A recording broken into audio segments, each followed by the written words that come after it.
ओम श्री परमात्मने नमः। श्रीमद् भगवत गीता के इस अध्याय में अर्थात छठे अध्याय में योगेश्वर श्री कृष्ण ने प्रमुख रूप से योग की प्राप्ति के लिए अभ्यास पर बल दिया है।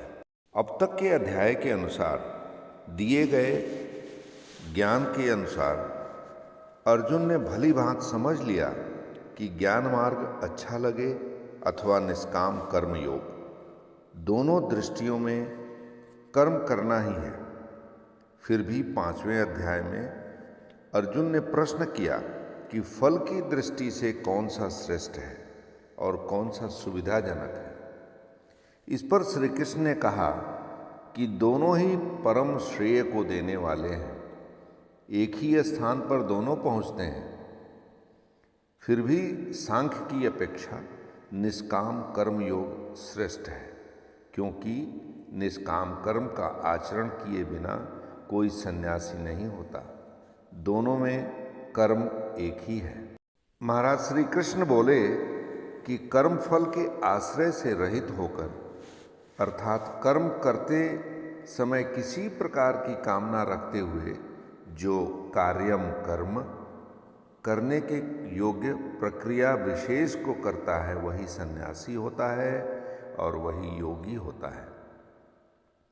केवल अग्नि को त्याग देने वाला या केवल क्रिया को त्याग देने वाला ना तो सन्यासी होता है और ना ही योगी। क्रियाएं बहुत सी हैं, जिसमें से कार्यम कर्म करने योग्य क्रिया, नियत कर्म निर्धारित की हुई कोई प्रक्रिया विशेष है, वह है यज्ञ की प्रक्रिया।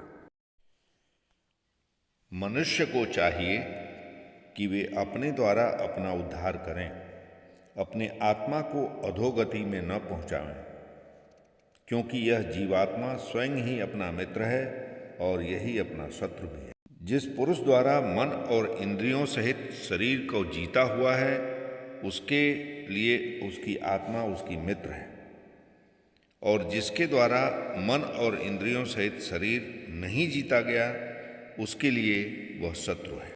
अपने द्वारा अपने आत्मा का उद्धार करें, उसे अधोगति में न पहुंचाएं, क्योंकि आत्मा ही मित्र है और सृष्टि में न कोई दूसरा मित्र है और न शत्रु।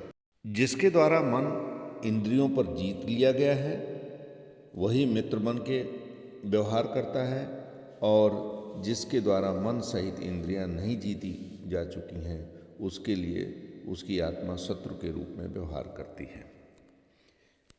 प्रायः लोग कहते हैं कि मैं तो आत्मा हूँ। गीता में लिखा हुआ है कि न इसे शस्त्र कोई काट सकता है, न अग्नि जला सकती है, न वायु सुखा सकता है। यह नित्य है, अमृत स्वरूप है, न बदलने वाला है, शाश्वत है, और वह आत्मा मुझ में ही है। आत्मा का उद्धार भी होता है। इसके लिए कार्यम कर्म यानी कर्म करना होगा, और योग प्रक्रिया विशेष करके ही उपलब्धि बताई गई। जिसका अंतःकरण ज्ञान विज्ञान से तृप्त है, जिसकी स्थिति अचल स्थिर और विकार रहित है, इन्हें इंद्रियों को विशेष रूप से जीत लिया है, और जिसकी दृष्टि में मिट्टी, पत्थर और सुवर्ण एक समान है, ऐसा योगी युक्त कहा जा सकता है। यहाँ पर युक्त का अर्थ है योग से संयुक्त।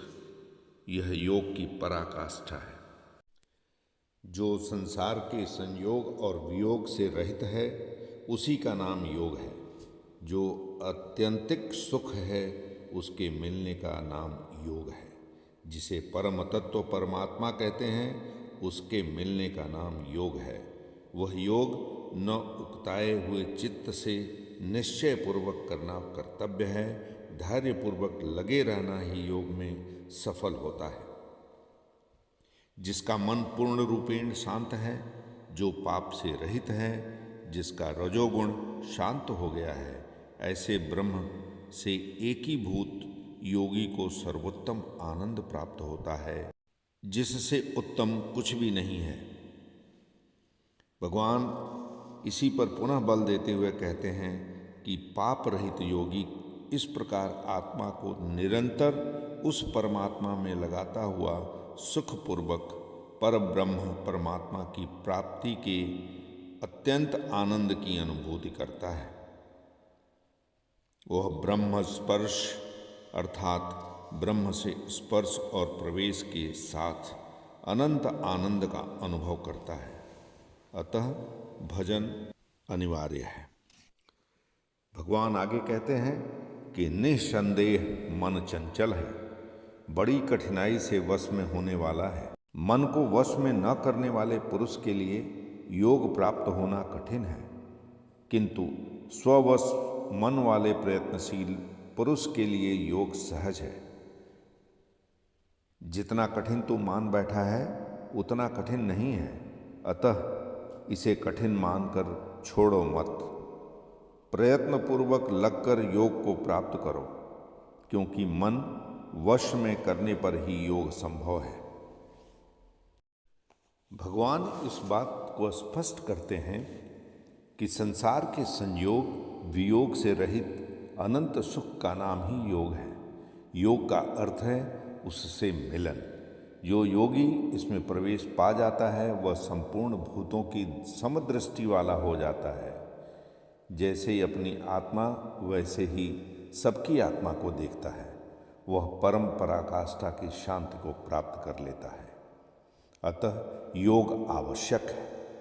मन जहाँ जहाँ जाए वहाँ वहाँ से घसीट कर बार बार इसका विरोध करना भी चाहिए, क्योंकि ऐसा योग के द्वारा ही किया जा सकता है। भगवान श्री कृष्ण ने यह स्वीकार किया कि मन बड़ी कठिनाई से वश में होने वाला है, लेकिन होता है। यह अभ्यास और वैराग्य द्वारा वश में किया जा सकता है। शिथिल प्रयत्न वाला व्यक्ति भी अनेक जन्म के अभ्यास से वहीं पहुंच जाता है जिसका नाम परम गति अथवा परम धाम है। तपस्वियों, ज्ञान मार्गियों तथा केवल कर्मियों से भी योगी श्रेष्ठ है।